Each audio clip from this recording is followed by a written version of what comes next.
अब बात कर लेते हैं कंपोनेंट्स ऑफ मनी सप्लाई की, ठीक है। फिर मेजर्स ऑफ मनी सप्लाई करके ये चैप्टर ख़त्म हो जाएगा। Components of supply of money, supply of money के दो कंपोनेंट्स होते हैं। एक वो चीज़ें जो लोगों के पास जो करेंसी होती है, लोगों के पास कौन सी करेंसी होती है, या तो लोगों के पास होते हैं नोट्स या होते हैं स्मॉल कॉइन्स, यानी कि जो सिक्के होते हैं। तो वो एक तो करेंसी वो होती है। एक और बात ध्यान देना, करेंसी नोट्स जो होते हैं वो आरबीआई इशू करता है, आरबीआई करेंसी नोट्स इशू करता है, और जो सिक्के होते हैं वो मिनिस्ट्री ऑफ फाइनेंस इशू करती है इंडिया की, ठीक है। दूसरी चीज़ होती है demand deposits at banks. Demand deposits at banks हमें पता है क्या होते हैं। अच्छा, डिमांड डिपॉजिट्स की एक बात खासियत क्या है कि कभी कभार ना डिमांड डिपॉजिट्स में सेविंग अकाउंट्स भी गिन लिए जाते हैं, कभी कभार सेविंग अकाउंट्स उसमें से नहीं भी इंक्लूड किए जाते। तो वो कॉन्टेक्स्ट के ऊपर डिपेंड करता है, जो क्वेश्चन लिखा हो उसके ऊपर डिपेंड करता है कि डिमांड डिपॉजिट्स में सेविंग अकाउंट भी माने जाएंगे या नहीं माने जाएंगे।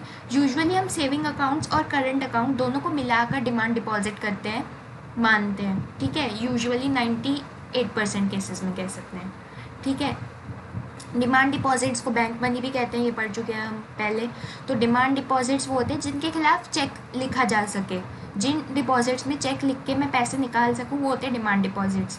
अब बात ये ध्यान रखने वाली है कि कमर्शियल बैंक्स के पास जो नेट डिमांड डिपॉजिट्स होते हैं, सिर्फ उन्हीं को ही हम निकालते हैं, इसमें सिर्फ उन्हीं को ही हम कंसिडर करते हैं अपने मनी सप्लाई में। नेट डिमांड डिपॉजिट मतलब क्या हुआ, नेट मतलब कि सिर्फ जो डिमांड डिपॉजिट लोगों के हैं वो होते हैं। क्योंकि देखो बैंक्स ना आपस में एक दूसरे के साथ भी डिपॉजिट्स क्रिएट करते हैं, एक दूसरे के अकाउंट, मतलब बैंक्स एक दूसरे अपने आपस में भी अलग अलग बैंक्स जो होते हैं वो एक दूसरे के बैंक्स में क्या करते हैं, खाता खुलवा लेते हैं, अकाउंट्स वगैरह खोलते हैं। एक बैंक दूसरे बैंक में अपना अकाउंट खोलता है, दूसरा बैंक पहले बैंक में अपना अकाउंट खोलता है, इस तरीके से चलता है, उनका पैसे का लेन देन वगैरह चलता है। लेकिन हम उसको कंसिडर नहीं करते जब हम कंसिडर करेंगे मनी सप्लाई को, ठीक है। फिर आ जाता है measures of money supply.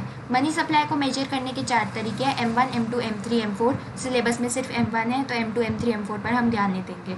M1 क्या होता है, C plus DD plus OD। C मतलब करेंसी हेल्ड बाय पब्लिक, लोगों के पास क्या क्या करेंसी है।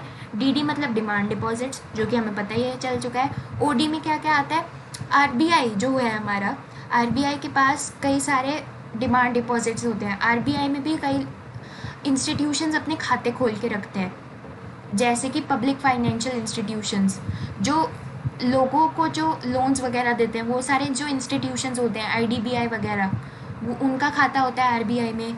फॉरेन बैंक्स का खाता होता है RBI में, फॉरेन गवर्नमेंट्स का खाता होता है RBI में, देशों के आपस में बातचीत चलती रहती है ना। IMF वगैरह जैसे इंस्टीट्यूशंस का खाता होता है RBI में, ठीक है ना। ये सब आते हैं OD में। बस OD में क्या नहीं आता, अदर डिपॉजिट्स में क्या नहीं आता, RBI में गवर्नमेंट का और दूसरे बैंक्स का डिपॉजिट भी होता है, उनका भी खाता होता है, उनका भी अकाउंट होता है, लेकिन उसको हम कंसिडर नहीं करते। क्यों, क्योंकि गवर्नमेंट, बैंक्स और RBI ये हमारे मनी क्रिएटर हैं, मनी सप्लायर हैं। तो मनी सप्लाई में हम इनके पैसे को नहीं कंसिडर करते।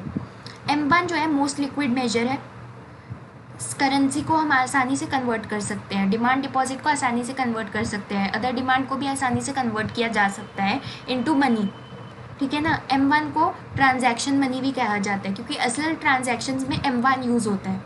M2, M3, M4 जो है वो उतने ज़्यादा क्या कहते हैं, लिक्विड नहीं है।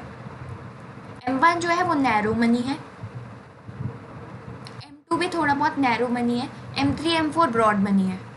M1 और M2 नैरो मनी में आते हैं, M3 और M4 ब्रॉड मनी में आते हैं। उसमें वो कंसेप्ट आ जाते हैं जो उतने ज़्यादा ईजिली कन्वर्ट नहीं कर सकते हम इनटू मनी, जैसे कि पोस्ट ऑफिस के पास जो डिपॉजिट्स है आपका, वो सब कुछ, ठीक है ना। M1 सबसे ज़्यादा लिक्विड है, सबसे ज़्यादा ईजिली कन्वर्ट कर सकते हैं हम M1 को पैसों में। M4 सबसे लीस्ट लिक्विड है, ठीक है। और जो सबसे इम्पॉर्टेंट होता है हमारा वो होता है M3। M3 होता है aggregate monetary resources of the country. Actual जो सब हमें कहानी पता चलती है वो पता चलती है M3 से।